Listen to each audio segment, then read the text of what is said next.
Chapter 1 of Foundation Stones to Happiness and Success by James Allen. Right Principles.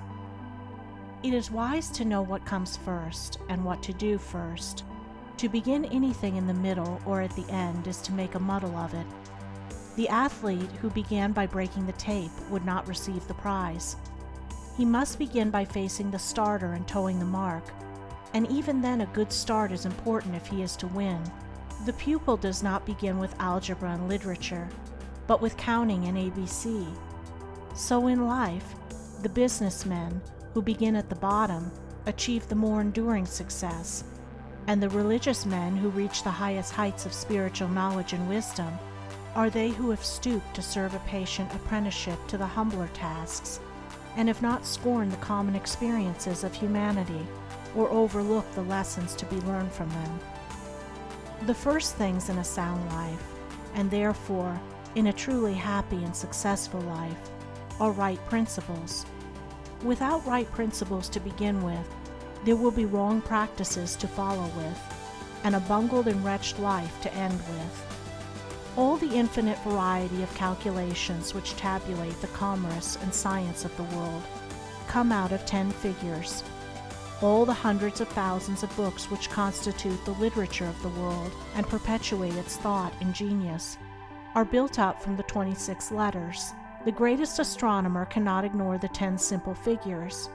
The profoundest man of genius cannot dispense with the 26 simple characters. The fundamentals of all things are few and simple, yet without them there is no knowledge and no achievement. The fundamentals, the basic principles in life or true living, are also few and simple, and to learn them thoroughly and study how to apply them to all the details of life is to avoid confusion and to secure a substantial foundation for the orderly building up of an invincible character and a permanent success, and to succeed in comprehending those principles in their innumerable ramifications in the labyrinth of conduct is to become a master of life. The first principles in life are principles of conduct. To name them is easy. As mere words, they are on all men's lips. But as fixed sources of action, admitting of no compromise, few have learned them. In this short talk, I will deal with 5 only of these principles. These 5 are amongst the simplest of the root principles of life, but they are also those that come nearest to the everyday life, for they touch the artisan, the businessman, the householder, the citizen at every point. No one of them can be dispensed with but at severe cost, and he who perfects himself in their application will rise superior to many of the troubles and failures of life, and will come into these springs and currents of thought which flow harmoniously toward the regions of enduring success. The first of these principles is duty. A much hackneyed word, I know, but it contains a rare jewel for him who will seek it by assiduous application. The principle of duty means strict adherence to one's own business, and just as strict non-interference in the business of others. The man who is continually instructing others, gratis, how to manage their affairs, is the one who most mismanages his own. Duty also means undivided attention to the matter in hand, intelligent concentration of the mind on the work to be done. It includes all that is meant by thoroughness, exactness, and efficiency.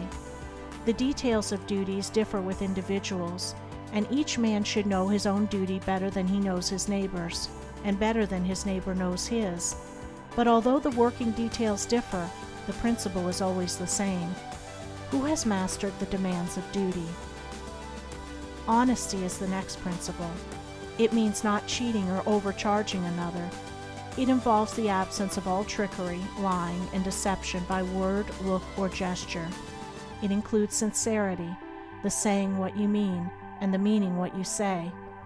It scorns cringing policy and shining compliment. It builds up good reputations, and good reputations build up good businesses, and bright joy accompanies well-earned success. Who has scaled the heights of honesty?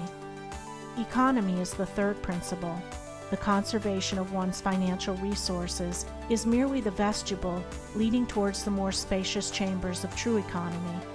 It means, as well, the husbanding of one's physical vitality and mental resources. It demands the conservation of energy by the avoidance of enervating self-indulgences and sensual habits.